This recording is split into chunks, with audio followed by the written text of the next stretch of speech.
أهلا ومرحبا بكم في فيديو جديد على قناتنا عملات العالم.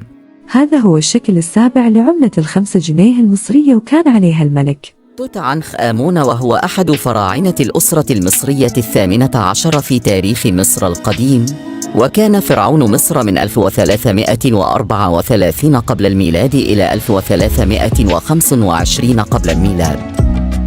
يعد توت عنخ آمون من أشهر الفراعنة لأسباب لا تتعلق بإنجازات حققها أو حروب انتصر فيها كما هو الحال مع الكثير من الفراعنة، وإنما لأسباب أخرى تعد مهمة من الناحية التاريخية، ومن أبرزها هو اكتشاف مقبرته وكنوزه بالكامل دون أي تلف. واللغز الذي أحاط بظروف وفاته، إذ اعتبر الكثير وفاة فرعون في سن مبكرة جدا أمرا غير طبيعي، وخاصة مع وجود آثار لكسور في عظمي الفخذ والجمجمة، وزواج وزيره من أرملته من بعد وفاته، وتنصيب نفسه فرعونا. كل هذه الأحداث الغامضة والاستعمال الكثيف لأسطورة لعنة الفراعنة المرتبطة بمقبرة توت عنخ آمون التي استخدمت في الأفلام وألعاب الفيديو جعلت من توت عنخ آمون أشهر الفراعنة لألغاز وأسئلة لا تزال بلا جواب، اعتبرها البعض من أقدم الاغتيال في تاريخ الإنسانية. توفي توت عنخ آمون صغير السن ودفن في مقبرته شرطة مقبرة 62 في وادي الملوك. كان توت عنخ آمون بعمر 9 عندما أصبح فرعون مصر، واسمه باللغة المصرية القديمة تعني الصورة الحية للإله آمون، كبير الآلهة المصرية القديمة. عاش توت عنخ آمون في فترة انتقالية في تاريخ مصر القديمة، حيث أتى بعد أخناتون الذي حاول توحيد آلهة مصر القديمة في شكل الإله الواحد الأحد. وتم في عهده العودة إلى عبادة آلهة مصر القديمة المتعددة. تم اكتشاف قبره عام 1922 في وادي الملوك من قبل عالم الآثار البريطاني هوارد كارتر، وأحدث هذا الاكتشاف ضجة إعلامية واسعة النطاق في العالم. توت عنخ آمون ابن الملك أخناتين أمنحتب الرابع.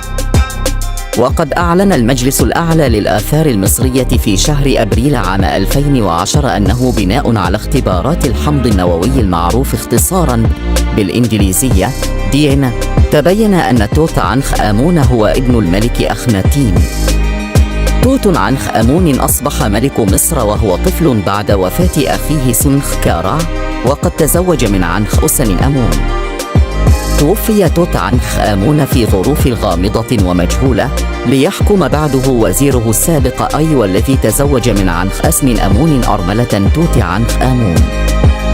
أثناء حكم توت عنخ آمون بدأت ثورة من تل العمرنة ضد حركة الفرعون السابق أخناتون، الذي نقل العاصمة من طيبة إلى عاصمته الجديدة أخت آتون بالمنيا، وحاول توحيد آلهة مصر القديمة المتعددة بما فيها الإله أمون في شكل الإله الواحد آتون. في سنة 1331 قاف ميم أي في السنة الثالثة لحكم توت عنخ آمون الذي كان عمره 11 سنة، وبتأثير من الوزير أي رفع الحظر المفروض على عبادة الآلهة.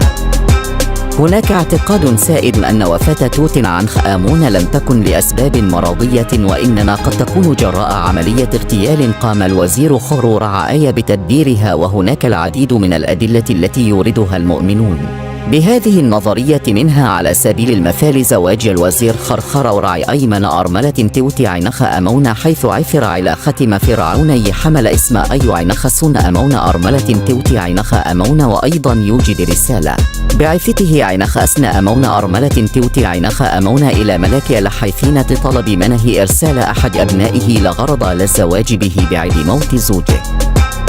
وقام ملك الحيثيين بإرسال أحد أبنائه كي يتزوج من أرملة توت عنخ آمون، ولكنه مات قبل أن يدخل أرض مصر، وهناك اعتقاد أنه تم اغتياله على الأرجح بتدبير من الوزير خورو رعاي، الذي فيما يبدو كان يخطط للاستيلاء على عرش مصر، فقام بقتل لملك توت عنخ آمون أوتل ابن ملك لحيثين، ولكن هذا فرضيات ولا يوجد دليل قاطع على إثبات كلا هذا النظريات.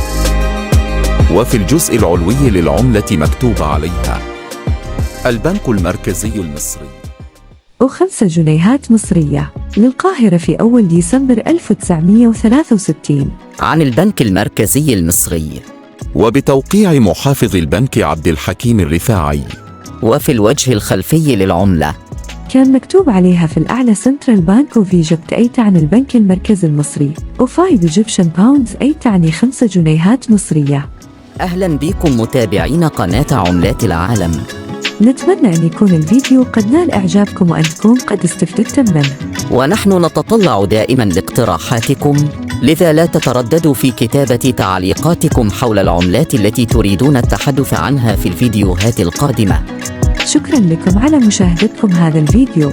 نتمنى أن يكون قد نال إعجابكم، ونلتقي في فيديوهات جديدة على قناتنا عملات العالم.